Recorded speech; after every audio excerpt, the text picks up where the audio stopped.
Sylhet battalion ৪৮ BGB কর্তৃক ১ কোটি টাকার চোরাচালানি মালামাল আটক।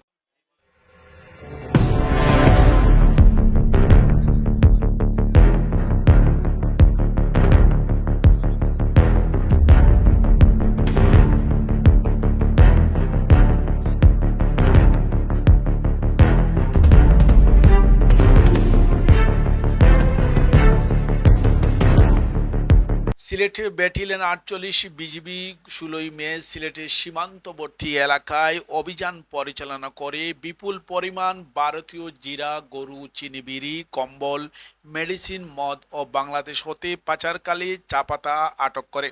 আটককৃত চোরাচালানি মালামালের আনুমানিক সিজার মূল্য ১,১৮,৩৯,৫০০ টাকা। এ ব্যাপারে অধিনায়ক সিলেট ব্যাটালিয়ন ৪৮ কর্তৃক বিজিবি বলেন, সীমান্ত নিরাপত্তা রক্ষায় চোরাচালান, মাদকদ্রব্য পাচার প্রতিরোধ বিজিবি অভিযান কার্যক্রম গোয়েন্দা অব্যাহত রয়েছে। এরই ধারাবাহিকতায় সীমান্ত এলাকায় পরিচালনা করে বিপুল পরিমাণ চোরাচালানি মালামাল আটক করা হয়। আটককৃত চোরাচালানি মালামাল বিধি মোতাবেক প্রয়োজনীয় ব্যবস্থা গ্রহণ করা হবে।